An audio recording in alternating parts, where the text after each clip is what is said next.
G'day, Ethan here. Welcome to another episode of Off the Couch with Ethan, a show all about trying to get families and young people off the couch and into the great outdoors to see the amazing places Australia has to offer. Now in this episode, I'm going to be asking the what, when, where and why of Southeast South Australia.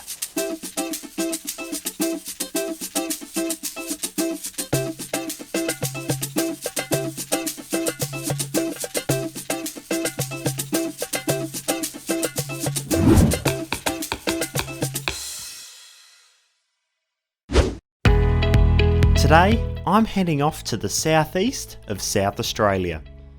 Located just over 400 kilometres, you guessed it, southeast of Adelaide, this area is also known as the Limestone Coast, due to the striking limestone that makes up this entire coast. Today, I'm going to be exploring and understanding the southeast by asking the what, where, when and why. So, let's get started with my first question. Well, this is the Blue Lake. It's one of the most spectacular parts of Mount Gambier and one of the most well-known tourist attractions. As well as being an absolutely breathtaking sight, it provides the water supply for the nearly 30,000 residents of the town. But here's a question. Why is the Blue Lake so blue? The Blue Lake is located almost halfway between Adelaide and Melbourne, in one of South Australia's largest regional centres, Mount Gambier. Mount Gambier is a lively city nestled underneath the summit of Mount Gambier itself, and surrounded by beautiful spring-fed freshwater lakes, including Blue Lake. Now before we can actually talk about why the Blue Lake is blue, we've got to understand what the Blue Lake actually is. And for that, I've come up here to the summit of Mount Gambier itself. Now Mount Gambier is actually a volcano, and about 5,000 years ago it was quite active, and when it was active it made all of these craters, Blue Lake being one of them. Now the volcanic activity around Mount Gambier isn't the only special part about this area. There is a large volume of groundwater sitting just underneath the Earth's surface all around this area. Now after these volcanic craters were formed, this groundwater managed to find its way into the craters, filling up the empty volcanoes, causing them to be lakes. And that's exactly how Blue Lake, Valley Lake and many other lakes all around the Mount Gambier area were formed. Now tucked nicely in between the town and Blue Lake is another fantastic lake, which offers more than just a great view. Well, now I'm here overlooking Valley Lake, which is a part of the same volcano as Blue Lake. But Valley Lake, you can come down, you can go for a swim, you can go for a canoe, you can take your jet ski out there, you can even water ski. I mean, how many places in the world can you swim in what was once a very active volcano? It's a great place to take the family, particularly on a hot summer's day, to experience the southeast. Now I've come down into the town centre to check out something else that's pretty extraordinary. Now as well as all the volcanic activity around Mount Gambier, the groundwater which sits just below the Earth's surface can make cracks in the ground, and this over time forms caves. Now sometimes when caves get a little bit too close to the surface, the ground can give way and this forms sinkholes. Sinkholes like this one, which is right in the heart of Mount Gambier. Now you can come out and visit sinkholes like this, experience the absolutely beautiful garden that it makes up, and I've got to say, they're pretty spectacular. Sinkholes like this really give you an up-close and personal insight into the structures of caves and shows why Mount Gambier really is the sinkhole capital of Australia. Now anyway, back to my question, and to answer, I've headed back to the Blue Lake. It's really not hard to see why it's called that. So then, why is the Blue Lake water blue? Well, the main reason for it is because of these tiny calcite crystals that fall to the bottom of the lake. And what they actually do is filter or clean out any organic material that might be in the water, turning it into the pristine blue colour. So if you think about any other body of water, like the Murray River for example, it's that brown colour because there's no filter agents. But here at the Blue Lake, because of these crystals, it cleans out that browny water and turns it into the vivid blue water we see today. So there you have it. That's why the Blue Lake is blue. There is so much beauty to explore here in Mount Gambier, so when you come down to the southeast, be sure to check it all out. Now my next question is, where is one of South Australia's best kept secrets? Now I'll tell you now, it's not really one of the warmest places in South Australia, so a bit of preparation is required before I visit it. So let's go get ready. Right, well, I am now all ready to go and it's time to reveal where I am. I'm here at Yuan Ponds, about 20 kilometres south of Mount Gambier. Now Yuan Ponds are actually 3 naturally spring-fed ponds with 2 little channels connecting the 3 ponds. And you can snorkel all the way from the first pond all the way down to the 3rd pond. Now, no matter what the ambient temperature is, whether it's 18 degrees or 45 degrees, the ponds stay around the same temperature, about 13 to 15 degrees. So it is important that you have a wetsuit on and you got your flippers and your goggles. Now, it's going to be pretty cold when I jump in there, but I can tell you this, it's going to be totally worth it. So, let's go take the plunge. So after squeezing my snorkeling hood over all my hair, I dived into the strikingly cool water to witness what I've heard is one of South Australia's best kept secrets.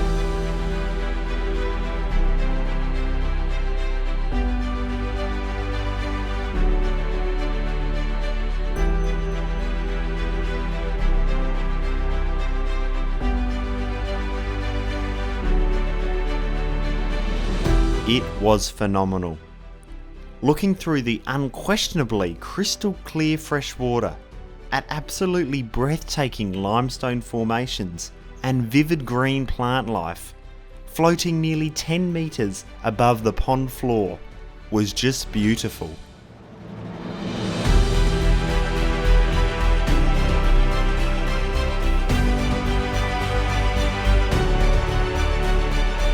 On the surface, you could never tell of the fascinating world that lied beneath the water's surface. Then once you pass through that first channel, you reach a drop-off of over 8 metres, feeling as if you're flying over the edge of a cliff.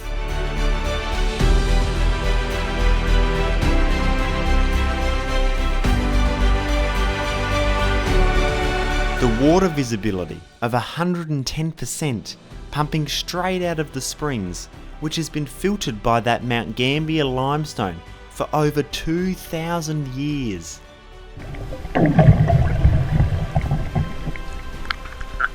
This is fantastic. And that going through that channel and then that huge drop off when you get to the next lake is just unbelievable. It's so beautiful. It really is one of South Australia's best kept secrets.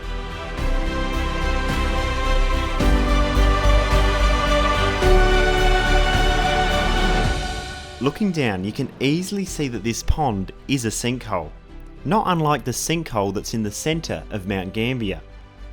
But as the sinkhole sits below the water table of the Mount Gambier basin, it is filled up with the spotless water that lies just underneath the surface of the entire southeast. Now the ponds are a part of 8 Mile Creek, a naturally spring-fed waterway that flows extremely well. In fact, you don't really need to do anything while you snorkel, you just let the current push you through the channels and out into the expanse of each of the 3 ponds. Well, that truly was extraordinary. Just the sheer awe of swimming through those ponds and going through those little channels and then, just out into the massive expanse of this crystal clear blue pond. It's just really is spectacular. That's got to be one of South Australia's best kept secrets. Totally recommend it. Totally awesome. An experience of a lifetime if you ask me. Well, I hope you can see why Yuan Ponds is one of South Australia's best kept secrets. Now just downstream from Yuan Ponds, I've come to check out where this spectacular waterway finishes. So to give you an idea about how healthy 8 Mile Creek is, I'm just down the road from Yuan Ponds at the river mouth where the river goes out to sea. I'm only about 50 metres from the shoreline, and if I taste this water, that is still so beautiful and so fresh, not a taste of salt in it. So maybe you're one of those people that really loves the beach but hates the salt water. Here's your answer. Well, there you have it. Be sure to check out Yuan Ponds while you're down here in the southeast. and experience firsthand one of South Australia's best kept secrets. Well, maybe not for much longer. Now my next question is, when was the last time a volcano erupted in Australia? Was it 100 years ago? 1,000 years ago? 100,000 years ago? 1,000,000 years ago? Well, let's go find out.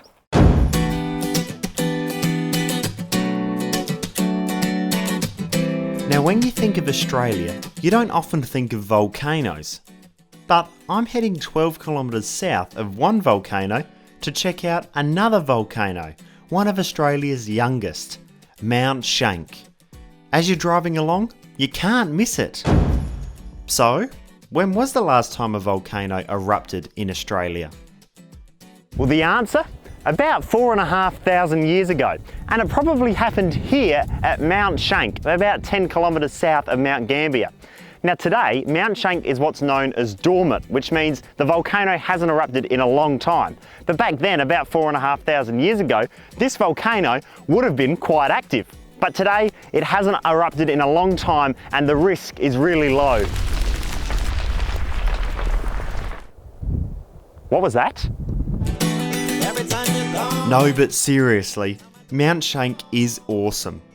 It stands about 100 metres higher than the plain surrounding it, has a diameter of over 300 metres, and the rim is nearly 3 kilometres in circumference.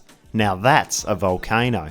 Now 4,500 years ago might seem like a long time ago, but traditional custodians of the land who lived in the Mount Gambier region would have seen volcanoes like Mount Shank and Mount Gambier in the background erupt. And they have included this in stories that has been passed down from generation to generation. Just imagine what it would have been like to witness events like Mount Shank erupt. It's pretty hard to imagine it erupting looking at it today, but during its eruptions, Mount Shank would have looked a little something like this. Ash spewing out the top, definitely no plants growing around it. But today, Mount Shank serves as an epic reminder of how this area was once a very different place. Now today, you can come out and visit Mount Shank, you can walk around the entire rim of the volcano, you can even venture out into the middle and take in the picturesque views of what was once a roaring giant. So there you have it. One of Australia's youngest volcanoes erupted less than 5,000 years ago. Mount Shank is a must visit when you're down here in the southeast. The stunning views it provides over the plain are breathtaking, and the sheer size of the volcano is just extraordinary.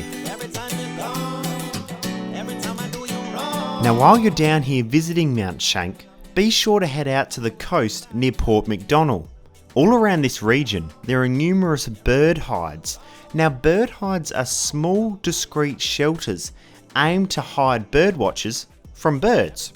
This gives you the opportunity to get in amongst nature and gives you an intimate experience with the hundreds of species of bird life here in the southeast.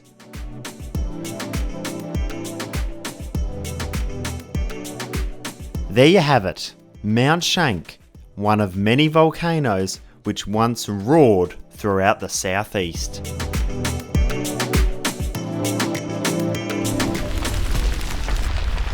Now my next question is, what makes Piccaninny Ponds so unique? Now in order to find out, we're going to have to brave the cold again and get our wetsuits back on, but I'm sure it's going to be well worth it. Let's go.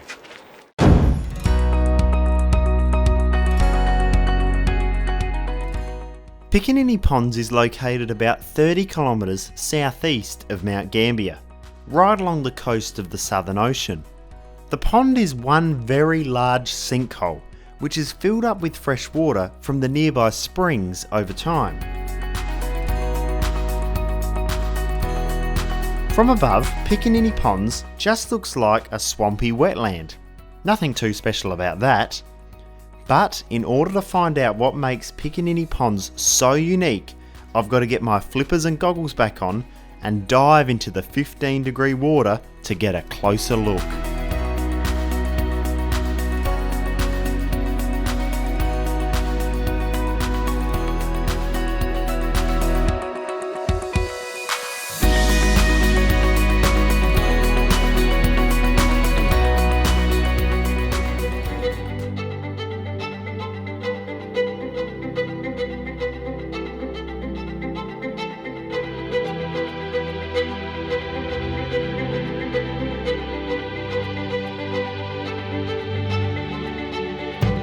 Piccaninny Ponds is just spectacular. The pond is unbelievably deep.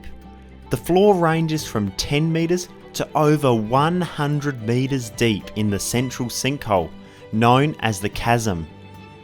The crystal clear water provides visibility for up to 40 metres, and it's so clear here that plants can grow as far down as 15 metres.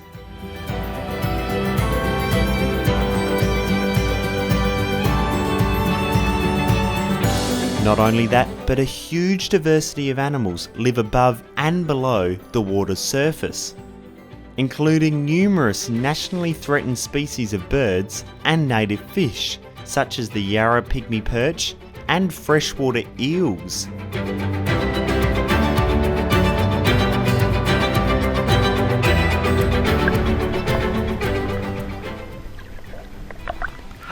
This is just unbelievable. It is so deep just where I am now. You can't see the bottom of the pond. It's just unbelievable. It's absolutely spectacular.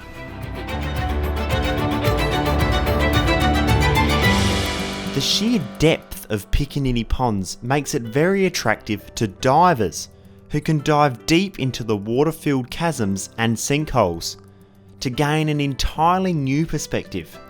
Now that's something I'd love to do one day. As you can see, Piccaninny Ponds is not only a beautiful freshwater pond for snorkeling and diving, its wetlands and waters are home to many threatened species. Its water is some of the clearest fresh water in the country, and it's one of the few remaining permanent wetlands in southeastern South Australia. All of these factors meets 5 out of 9 of the RASMAR Convention criteria, meaning Piccaninny Ponds is a wetland of international significance. And this is what truly makes Piccaninny Ponds so unique.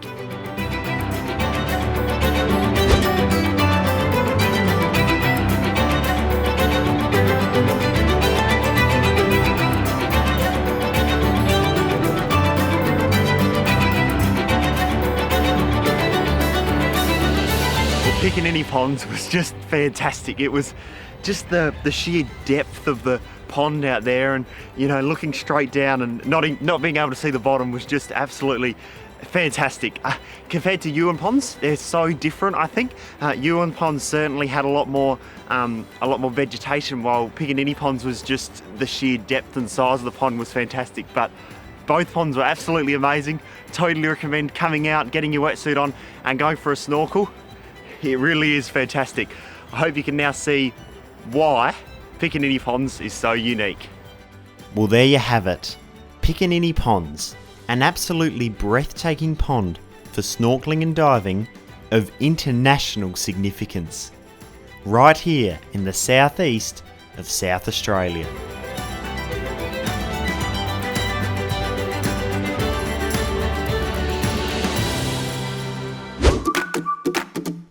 Well, that answers my what, when, where and why of the southeast of South Australia.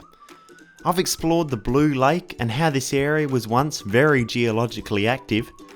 I snorkeled in Yuan Ponds, a truly breathtaking experience and an experience of a lifetime for me. I climbed Mount Shank and learnt all about Australia's youngest volcanoes. And I witnessed firsthand the international significance of Piccaninny Ponds. We've explored some of the awesome spots the southeast has on offer, but there is still so much more to see. It truly is such a fascinating place with so much to offer for everyone.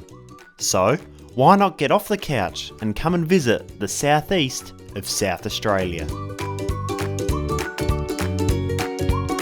Well, there you have it. There's the what, where, when and why of the southeast of South Australia.